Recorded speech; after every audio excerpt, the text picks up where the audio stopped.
Welcome to the deep dive. Today we're looking into something pretty specific, actually. High-end professional Pilates equipment. Yeah, not your typical consumer stuff. No, exactly. We're digging into the why behind choosing these premium machines, the biomechanics, the thinking behind it. And we've got a great source for this, an interview with Pilates expert Caroline Berger de Femini. She spoke after the Paris Fitness Salon this year.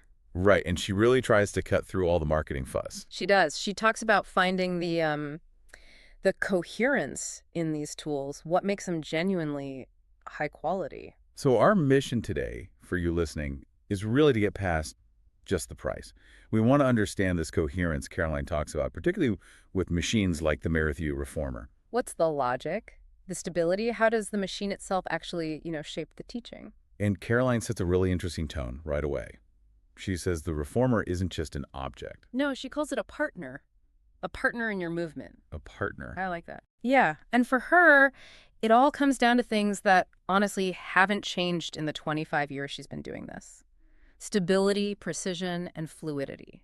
Those are the key values. Okay, let's start with stability then. Yeah. That seems foundational. She mentions the chassis, the frame, is voluntarily heavy. Why heavy?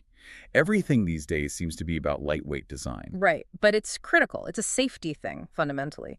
That weight is there specifically to stop what she terms micro-oscillations. Micro-oscillations. Yeah. Okay, so tiny little movements in the machine itself while you're using it. Exactly. Tiny vibrations or shifts.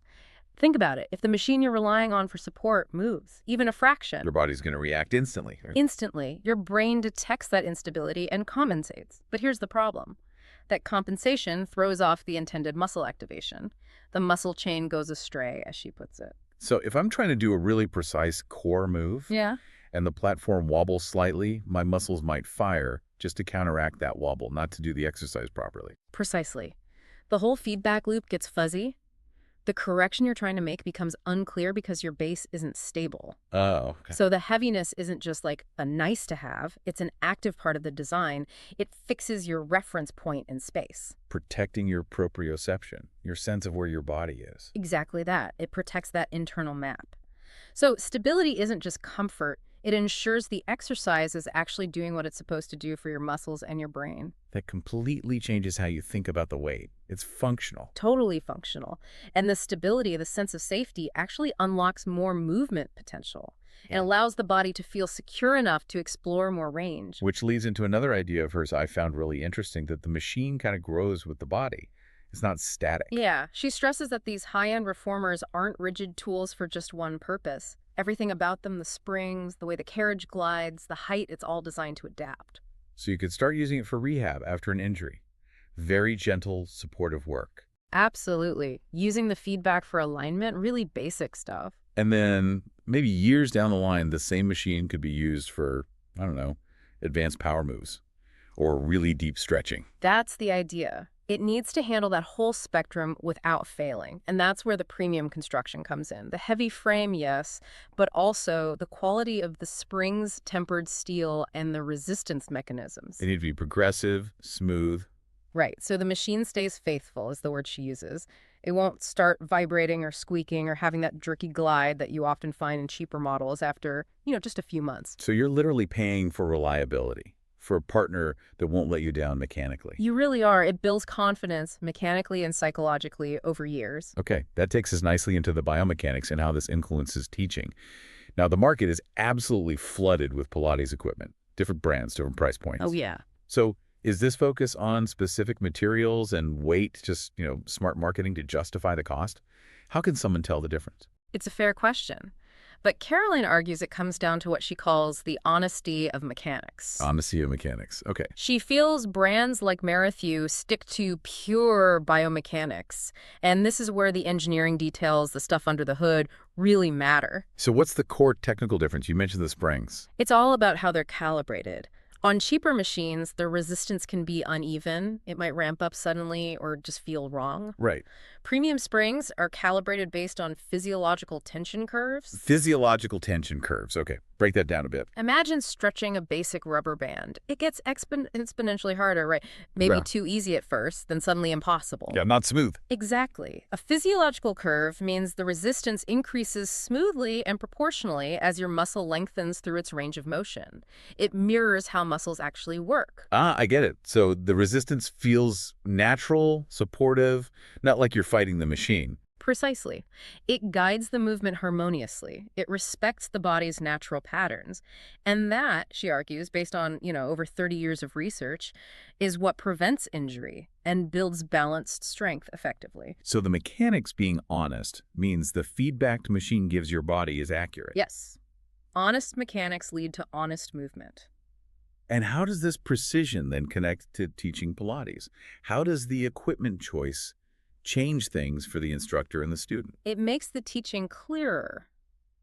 Legible is a good way to put it. Legible. Yeah, think about a really subtle cue an instructor might give, like lengthen through your spine but keep your pelvis neutral. Oh, That's complex. very. Requires a lot of internal awareness. Right. And the student has to be able to feel that subtle adjustment. If the machine is sticky or the resistance is off. That feeling gets lost. Muddled. Completely corrupted. The machine should confirm the instruction, not contradict it. Caroline says a precise reformer translates the instruction. It becomes like a language tool. She even says, the reformer teaches with me.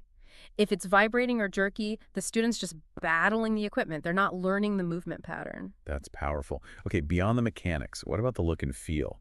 These machines often look quite elegant, minimalist, almost architectural. Is that just aesthetics? She argues it's functional aesthetics. Every curve, every line is considered in relation to the body and movement. How so? Well, the clean lines are meant to echo good posture. The carriage glide needs to be absolutely silent. Why the silence? Just pleasant ambiance. It's about focus. Any clanking or scraping is sensory noise. It distracts the brain from the internal work, the breathing, the core connection. Silence is part of the precision. Okay. And the materials matter too. High-density foam for support, the texture of the upholstery to prevent slipping but not hinder smooth transitions. And there's a psychological aspect too, isn't there? Definitely. Caroline has this great line, a beautiful object calls for respect. Her point is, when a student gets onto a machine that is clearly well-designed, well-maintained, elegant, there's an unconscious response. You sit up straighter. You straighten naturally, she says. You feel motivated to meet the quality of the object, to be up to the height of the object. It elevates the whole experience. That makes a lot of sense. Which brings us to trust and investment. We hear this kind of feedback often from people who try different studios. I come back here because I feel safe. Yeah. That security seems paramount. It's absolutely the foundation for making progress. When you trust the machine, you know it's stable, the movement is fluid, predictable, you lose that fear. Fear falling or moving wrong. Yeah, or just fear of the unknown. When the fear goes, you become more daring in your movement. You can breathe better, you explore more range, you actually learn faster. So that mechanical confidence directly builds loyalty. It's the root of it, she believes, that deep sense of security. And this helps justify what is, let's be honest, a pretty significant financial investment. She used a car analogy, right?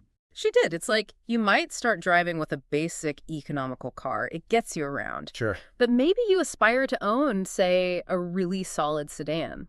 Not for flashiness, but for the feeling of stability, the reliability, the comfort, the pleasure of the drive itself. A long-term investment in quality. Exactly. High-end reformers are like that. They're an investment in what she calls a pedagogy of the long term. You're buying into years of reliable performance. And she also framed it as more than just money, didn't she? There's an ethical side. Yeah, ethical and ecological. It's pushing back against disposable culture. Right. She mentioned her own machines, some bought over 10 years ago, are still perfect. The glide is silent, the resistance feels true. That reflects a philosophy of durability, of maintenance. Which aligns with Pilates principles themselves. Respect for the body, patience, consistency. Absolutely. You're not buying something designed to break or become obsolete quickly. It's a commitment. Okay, let's look ahead then. What about the future? Technology is everywhere in fitness now. Sensors, apps, real-time feedback on screens. Was there talk about that? Oh, definitely. And Caroline is cautiously optimistic. She sees the potential.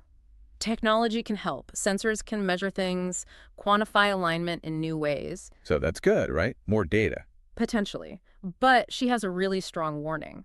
The danger is that the screen, the external data, pulls your attention away from internal listening. Wait, but if a screen shows me my exact spinal angle, isn't that helpful? Wouldn't that make me learn faster? Her argument is that Pilates is fundamentally about feeling the connection, feeling the core engage, feeling the breath, sensing gravity. If you're looking at a screen for validation. You're looking outward, not inward. Exactly. You stop sensing, you start performing for the screen. The Mhm. goal is integration, that deep body awareness. Technology needs to support that, not replace it. So tech needs to be integrated without losing the soul, the stability, the quiet focus. Precisely. The core needs of the body, clarity, gravity, breath, those don't change. They shouldn't get lost in the tech. That's a really important point. Yeah. So wrapping this up, what's the main takeaway for you, the listener? Whether you're choosing a studio or even thinking about equipment. It really loops back to that idea of coherence. Quality equipment delivers stability you can trust that protects your proprioception, lets you learn safely. And precision. And precision in the mechanics, Right. which makes the instructor's cues land properly. It makes the communication clear. Caroline sees Merrithew as precision incarnated. A machine that tells the truth. Yeah, it doesn't cheat you. It reflects your movement, honestly. It facilitates that conscious alignment. And it's worth remembering the history, too, right? Lindsay Merrithew gifting Moira Stott that first intemporal reformer. That's right. And the fact that the quality and the design principles have remained so consistent, so faithful to that original vision, says a lot. It really does. Okay, let's end with this final thought from Caroline Berger de Femini, which I think captures it perfectly. She said, "You can love Pilates for its aesthetics, but you stay there for the truth of the gesture. This quality equipment allows that truth to exist." Wow. That really hits the difference between just exercising and engaging in a conscious practice. It does. So here's something for you to think about. How might investing in the truth, the honesty, the durability of the tools you use, whether it's for fitness or work or any practice, how might that change the quality and the longevity of what you do? Good question. Something to consider. Thanks for joining us on The Deep Dive. We'll see you next time.